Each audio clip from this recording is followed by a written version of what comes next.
Welcome to Bawalbaaz. Channel को subscribe कर दो, बेल घंटी को प्रेस कर दो और लाइक कमेंट कर दो। ज्यादा कुछ बताऊंगा नहीं, सीधा स्टोरी पे आते हैं। को विश्वास नहीं हो रहा था कि उसके कॉलेज की बेस्ट फ्रेंड पायल की शादी हो रही थी। आज ही उसके घर पर पायल की शादी का कार्ड आया था। पायल का परिवार हिमाचल के बेमनी गांव से था और पायल की शादी भी उसी गांव में थी। वर्तिका बहुत एक्साइटेड थी क्योंकि वो पहली बार कोई पहाड़ी शादी अटेंड करने वाली थी।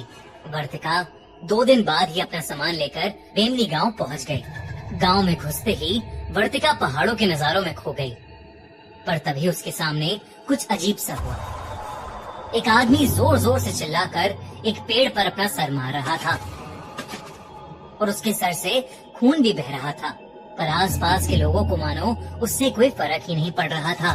वर्तिका को उस आदमी के पास जाने से भी डर लग रहा था, पर उसने हिम्मत करके जैसे ही उस आदमी को रोकने के लिए उसकी तरफ कदम बढ़ाए, 2 लोग उस आदमी के पास पहुँचे और उसे बाजुओं से पकड़कर कहीं दूर ले गए। कुछ सेकंड्स के लिए वर्तिका सोच में पड़ गई कि तभी उसे अपने पीछे से किसी की आवाज आई, वर्तिका। वर्तिका ने पीछे मुड़कर देखा तो उसकी बेस्ट फ्रेंड पायल खुद उसे लेने के लिए घर से बाहर आई थी। पायल के हाथों में लगी मेहंदी देखकर वर्तिका उस पागल आदमी के बारे में भूल ही गई और पायल के साथ उसके घर के अंदर चली गई। घर के अंदर घुसते वक्त वर्तिका ने देखा कि कुछ पंडित पायल के घर के बाहर नमक से एक घेरा बना रहे हैं। मंत्र पढ़ते हुए वो पंडित पूरे घर के आसपास नमक बिछा रहे थे। वर्तिका ने पायल से इसके बारे में पूछा तो पायल ने बताया कि गांव में शादी वाले घरों को ऐसे ही बचाया जाता है। बचाया जाता है? ये सुनकर वर्तिका के मन में और नए सवाल आ गए थे। वो अपने सवाल पूछ पाती कि उससे पहले ही घर की बाकी औरतें उन दोनों को खींचकर तैयार होने के लिए ले गईं। कुछ ही घंटों में पायल और वर्तिका भी तैयार हो गईं और सभी लोग शादी के लिए निकल गए। मंडप में बैठे दूल्हा दुल्हन और उनके परिवार के लोग शादी की रस्में कर रहे थे। उसी रस्म के बीच पंडित ने पायल को मंडप में जल रही आग में घी डालने को कहा, लेकिन तभी पायल मंडप में बैठे बैठे अचानक से अपने सर को बाईं और दाईं तरफ हिलाने लगी। पंडित के दोबारा कहने पर पायल ने सीधा पूरा घी का डब्बा उठाया और उस आग के अंदर फेंक दिया। आग बहुत ज्यादा भड़क गई और पंडित का एक हाथ आग से जलने लगा। गाइस, वीडियो में आगे बढ़ने से पहले मैं आपको डिज्नी प्लस हॉटस्टार के नए शो के बारे में बताना चाहता हूँ, जिसका नाम है दहन, राखन का रहस्य।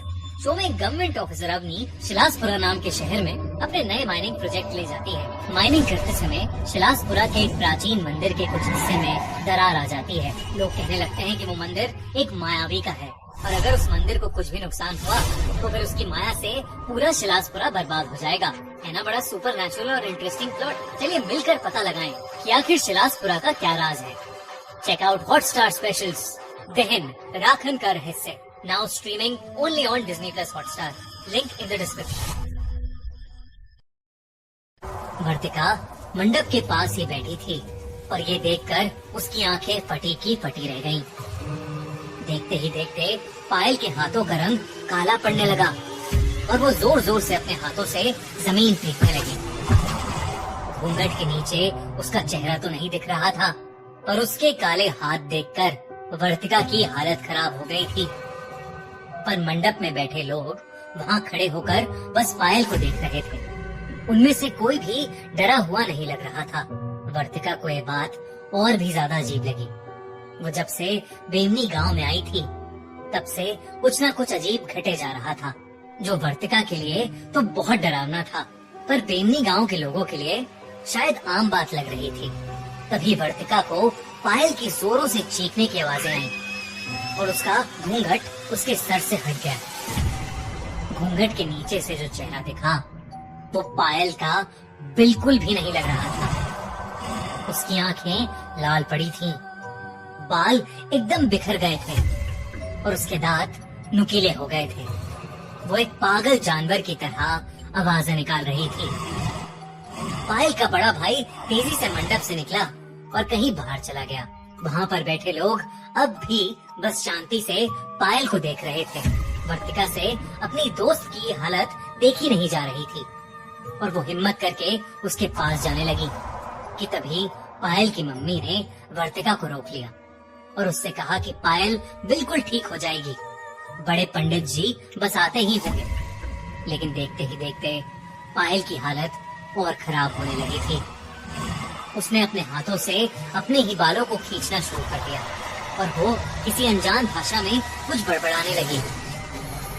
वर्तिका की नजरें पायल से नहीं हट रही थी।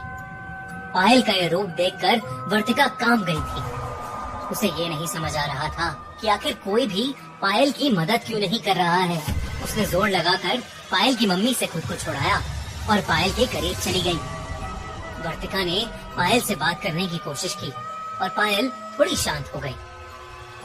पायल के शांत होते ही वर्तिका जैसे ही उसके करीब गई, पायल ने दोनों हाथों से वर्तिका के गले को पकड़ लिया और जोर से उसका गला दबाने लगी। उसी समय पीछे से किसी के कुछ मंत्र बोलने की आवाजें आई और किसी ने पायल के ऊपर जल छिड़क दिया और पायल बेहोश हो गई। उसी के साथ वर्तिका भी बेहोश हो गई। जब वर्तिका की आंख खुली तो वो एक बेड पर सो रही थी। वो पायल के घर में थी। वो उठकर पूरे घर में देखने लगी, लेकिन पायल घर में थी ही नहीं। उसने पायल को आवाज लगाना शुरू किया पर उसे वो कहीं नहीं दिखी। तभी पायल की मम्मी वहाँ आ गई और उन्होंने वर्तिका को कुर्सी पर बिठाकर उसे बताया कि कल रात पायल की शादी हो गई और वो अपने ससुराल जा चुकी है। उन्होंने वर्तिका से कहा कि कल रात जो कुछ भी हुआ था वो बेमनी गांव में होने वाली एक आम घटना थी। उन्होंने बताया कि बेमनी गांव पर कई सैकड़ों साल पुराना एक श्राप है।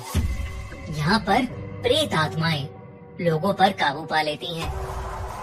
वैसे तो मंडप के बाहर भी सुरक्षा कवच बनाया गया था, पर किसी ने उस कवच को मिटा दिया था। इसलिए पायल पर एक बुरी आत्मा हावी हो गई थी। ये सब कुछ सुनकर वर्तिका को विश्वास नहीं हो रहा था। उसने पायल को फोन किया तो पायल बिल्कुल सही सलामत अपने नए घर में थी। वर्तिका उसी दिन बेमनी गांव छोड़कर अपने घर वापस चली गई। उस गांव और उस शादी को शायद वर्तिका कभी नहीं भूल पाएगी।